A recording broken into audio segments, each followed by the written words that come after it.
If you want to wake up and take full control of your life, change your destiny and master your inner self, then this book is for you. As always, Tony Robbins has amazed us with his inspiring ideas and grit. But before, subscribe to Knowledge Guru for awesome and informative content. Coming on here are my major takeaways from this book. Lesson number 1. Change the words you use to transform how you feel and deal with problems. The way you describe how you experience the world is a big and defining part of that experience. In English language, there are over 3,000 words to describe emotions. Sadly, 66% of them are for negative emotions, twice as many for positive ones. So how can you use the words to your advantage? To do that, you have to reinforce good feelings with powerful words and play down bad emotions with less intense language.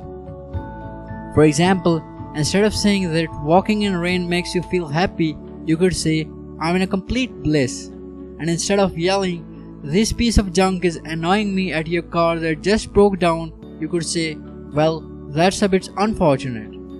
If we simply change our habitual vocabulary and the words we use to describe our emotions, we can instantaneously change how we live, how we think, and how we feel. Now here is an exercise for you to help you change your vocabulary. Pick up a pen and a paper and write down 3 disempowering words you use that makes you feel lousy, and write 3 new empowering words that can interrupt the pattern and make you feel better. Also find new empowering words to add to your regular vocabulary that can pump you up. Lesson number 2 is associate bad habits with pain and good ones with pleasure. If you look into this word, we see that all of our actions are either aimed at getting pleasure or avoiding pain. You go to that gym because it elevates your mood, or you go daily at your job that you don't like because you avoid the pain of not being able to pay your bills. For example, if you want to quit eating chocolate, Tony says you should force yourself to sing a song you hate out loud every time you eat some chocolate. After having to sing a terrible song loudly at a baked restaurant even once just because you ordered molten chocolate lava cake for dessert, chances are you'll easily avoid the coca-baked candy from then on. Ultimately, you'll have to replace your bad habit with a new, better, and more positive in order to fill the void. A technique called temptation bundling can help you with it. The creator Kathy Milkman loved the Hunger Games audiobooks, but allowed herself to listen only while working out in gym.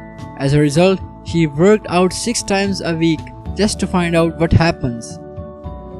Lesson number 3 is questions are the answers.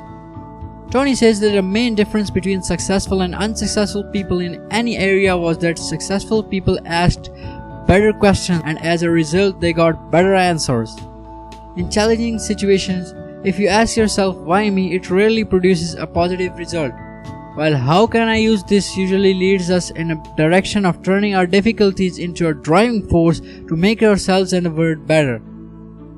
You need to develop a set of empowering questions to help you in difficult time. Ask yourself these questions in any predicament. What's great about this problem? What's not perfect yet? What am I willing to do to make it the way I want it? How can I enjoy the process while I do what is necessary to make it the way I want it? Lesson number 5 is make up your own rules and tell other people about them to increase your happiness. I'm having a long day at work today, but I know I'll feel great once I sit down on my couch after I come home and watch TV.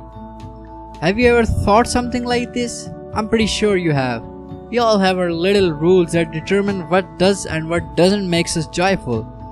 However, all too often we make up rules where we give away control. For example, I'll be so happy if my boss tells me I did a great job with this report.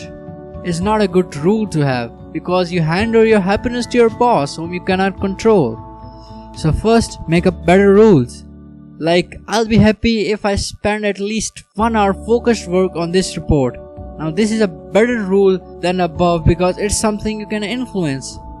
Secondly, communicate your rules as much as you can because you can't possibly expect other people to have the same rules as you do.